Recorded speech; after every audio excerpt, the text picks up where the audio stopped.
Kung ang asawa mo hindi maalaga at mas inuuna ang bisyo, barkada ang cellphone, payo ko lang sa'yo, huwag kang mag-aanak ng mag-aanak kasi sobrang hirap mag-alaga ng baby. Mahirap kapag wala kang katuwang magpalaki ng bata. Mahirap yung puyat at pagod, nakaka-depress at nakaka-stress. Kaya kung meron kang asawa na responsable at kayo ang inuuna sa lahat ng bagay, hindi swerte ang tawag dun, kundi blessing. Kasi hindi lahat nabibigyan ng asawang pamilya ang inuuna. Hanapin mo yung asawa na masasabi mong katuwang sa buhay, hindi kasama lang sa bahay. Asawa na nakaka-bless. Hindi ako mayaman, hindi ako kagandahan, hindi ako maporma, pero masaya ako kung anong meron ako. At hindi ako naiinggit sa karamihan na meron ng iba. Kontento na ako sa buhay ko. Masaya ako kung ano may pagkakaloob sa akin ng Panginoon. Walang taong malinis. Lahat ay nagkakamali at nadadapa. Pero pwedeng magbago at gumawa ng tama. Real talk yan. Porket hindi na kayo nagkakaintindihan, iiwan mo na? Kahit maghanap ka pa ng iba, darating talaga sa puntong may problemang ganyan talaga. Pero hindi reason yung iiwan mo siya. Dahil ang tunay nagmamahal, hindi nang iiwan kahit ang gulo-gulo na. Para sa lahat na mamanluloko dyan, makinig kayo. Kung nagsistay yung isang tao sa'yo, kahit ilang beses mo nang sinaktan, mahal ka niyan. Kahit ilang beses mo nang pinaikot-ikot at niloko, at nagsistay pa rin sa'yo, mahal ka niyan. Isipin mo, mas pinipili niya yung sakit kaysa maging masaya. Dahil naniniwala siya at hindi siya nawawala ng pag-asa na baka isang araw, magbabago ka. Kaya sana naman, pahalagahan mo yung taong nagmamahal sa'yo. Ikaw din, baka isang araw bigla na lang niyang sumuko.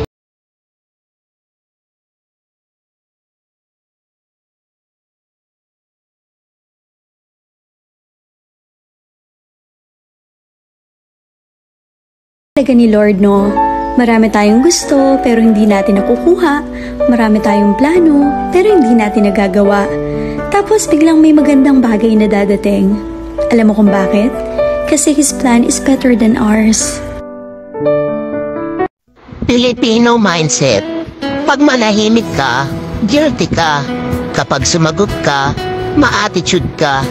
Kapag magpaliwanag ka, daming dahilan. Kapag sinagot mo, bastos ka. Kapag nagsorry ka, pakitang tao ka. Kapag pinatulan mo, masama ka. Hay! Wala kang lulugaran. Alright, niitsintot man na panagpapaanawa idikalman niya nga tawag ubraan na pingagat atras. But anyway, thank you to my makeup artist. It's Ate Bihati. Ayan, gumanda tayo ng konti. Hindi lahat ng mga taong malapit sa'yo ay kakampi mo. Yung iba, pakitang tao kunwari concern sa'yo, pero palihim kang sisiraan sa ibang tao. Dapat mag-ingat sa mga taong plastic, inggit at insecure. Dahil kahit anong bait mo, magugulat ka na lang may liit na galit pala sila sa'yo. Sisiraan at magkakalat ng chismis, mahila ka lang pababa. Hoy! Wala nang mura ngayon. Kaya ikaw, magmahal ka na rin.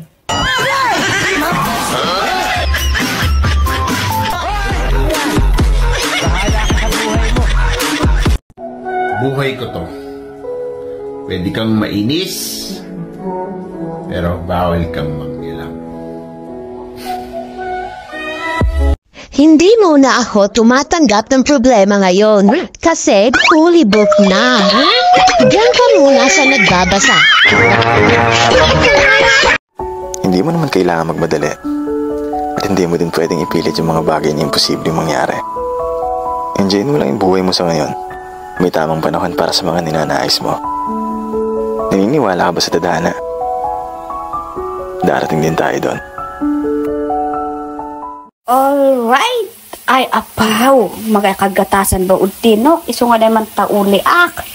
Anta ko katagman ila banger, baka wadad danggo. Again wadad ng paling. Ay isti, banger basta banger. And kari-kari gato po yung mali yan pagay. Magabo di matamang sidi. Pagdan busy ba ud garden. Na ipadi ay katauli ak. Anya nga yan, anong sanot adi ay man road trip pura iman istusata. Anya nga iman. O diba? Gatas kad ampay istigasat inti kad ampay kay man ampay lakod kay man ade.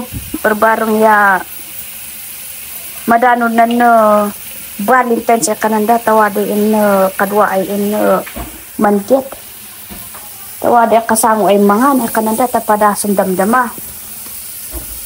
Ito ay madlibu udran an anusan ay maligis na ay nadipos. May di bali ang takudang guay banda abo. Alright.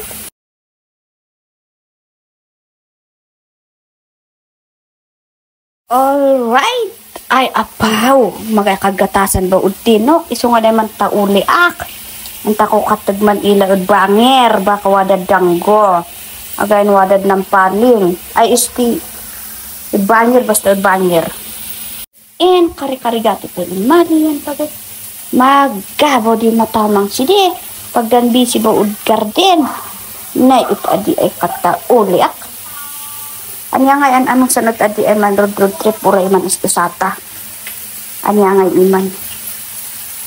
O diba? Gatas kad ampay istigasat inti kad ampay kay man ampay lakod kay man ade. Berbarong ya madanod na no Valentine sa kananda tawado in kadwa ay in manjet. Tawado kasamo ay mga na kananda tapadasong damdama. Ito ay madlibu udran an anusan ay maligis na ay nadipos. May di bali ang takudang guay banda abo. Alright.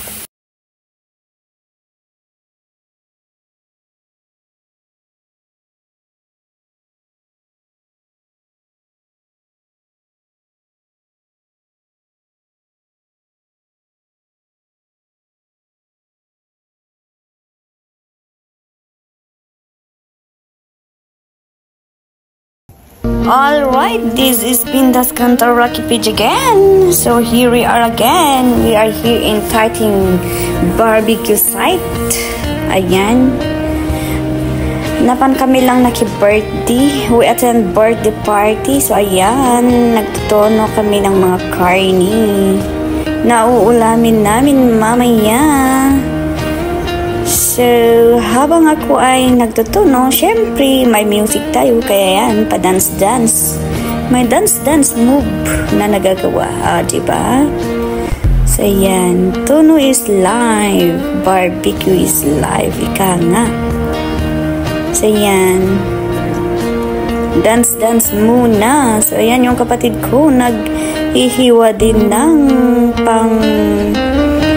gumagawa siya ng sausawan. So, ayan, wala tayong tadtaran. Kaya, ayan, dyan tayo dyan siya naghiwa. Alright? Ayan, nagsasalita siya. Hindi ko marinig. And silly is live, diba? Yung nahulog, nalaglag ba? So, alright. Salamat pala sa nag-invite sa amin dito sa birthday party. Taos puso po kaming nagpapasalamat at nakijoin kami sa inyong party. So alright, hanggang dito muli. Bye-bye! Lord, hindi sa lahat ng oras ay malakas ako. Pero sana sa oras na napanghihinaan ako ng loob, sana ipaalala mo sa akin na nasa tabi kita.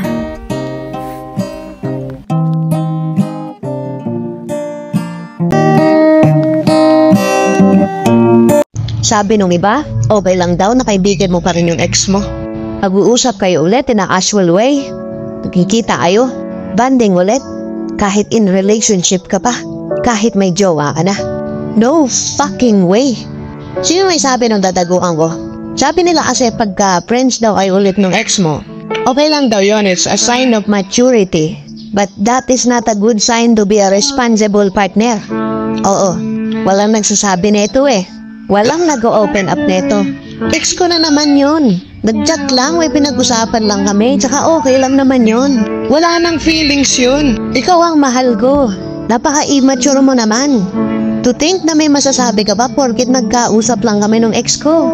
Talaga ba? Brothers and sisters, pag ex na, napakaraming taong pwede mong kausapin. Napakaraming taong pwede mong i-entertain ulit. Bakit ex mo pa? Sige, papaliwanag ko. At tanungin kita, okay lang ba sa'yo yung partner mo, kausap niya pa rin ex niya? Siyempre, sasagot ka. Di, okay lang naman yun. May tiwala naman ako sa kanya eh. Ex niya na naman yun. Wala na yun sa kanila. Oo, yun ang isasagot mo. Pero may kurot pa rin sa puso mo. May bumabahala sa'yo. May bumabagabag sa'yo. Sa kasulok-sulukan ng puso mo, sa kadilip-diliman ng puso mo, may bumubulong dun. Takina, bakit kinakausap mo pa yan? Nandito ko. Bakit kailangan kausapin mo pa siya? Bakit kailangan i-entertain mo pa siya? Bakit kailangan magkaibigan pa kayo ulit? Diba?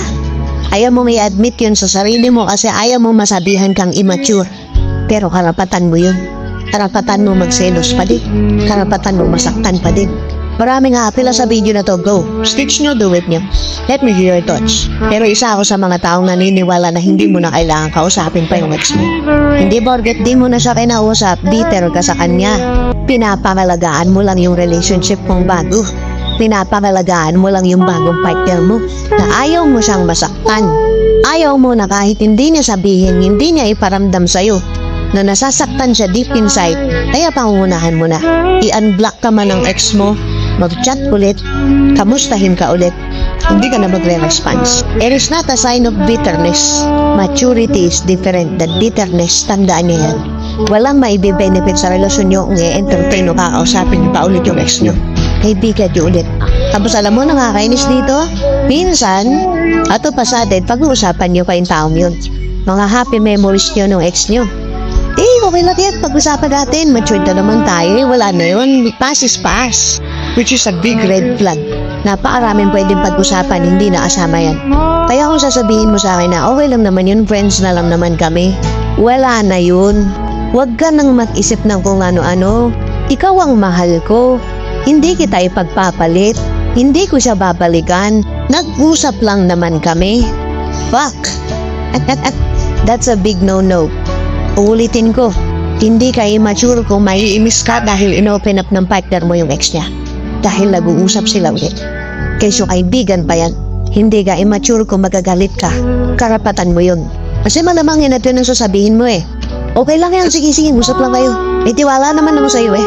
Pero again, I repeat, that deep inside your heart, alam ko may nagagalit dyan. May naiinis dyan. Na putang ina, bakit kailangan mo pang kausapin yan? Ikaw, tatanungin kita. Mas mahalaga ba na maging okay kayo? Friends kayo ulit ng ex mo? Pag masira yung relasyon niyo ng partner mo, priority mo ba yun?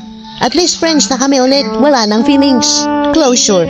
Nag-break na kayo. That is enough. End of the line. Cut off na. Hindi na kailangan maging friends pa kayo ulit. Kaya nga kayo naghiwalay kasi naging toxic ay sa isa't isa, may naging problema kayo. Di ba nagpa-flashback yun yung mga reason kung bakit naghiwalay kayo? At kailangan mag-usap kayo ulit? Wala ka nang pakialam sa magiging mararamdaman ng partner mo? Tapos katwiran mo ngayon? Di open lang naman kami ng partner ko sa isa't isa. Okay lang naman siguro yun. Oo, tingin mo okay lang sa kanya yun, pero hindi. Hindi okay sa kanya yun. Nagets nyo? Alam ko halo-halo magiging comment dito sa comment section. I know you people. Kaya nalalaman ko dito sa comment section kung sino yung nakakaintindi sa hindi. Kung sino yung mature sa immature. Pero kayo, what are your thoughts? Okay lang ba? Okay lang ba nakausapin at kaibiganin mo ulit yung ex mo kahit may partner ka na? Tingin mo hindi siya masasaktan kahit konti? Comment pa dito. Let's go. And peace out.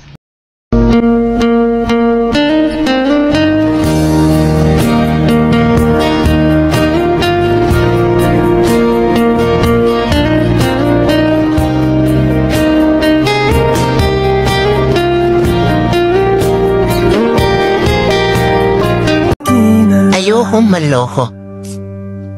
Alam ko yung pakiramdam ng niloloko. Kasi naranasan ko.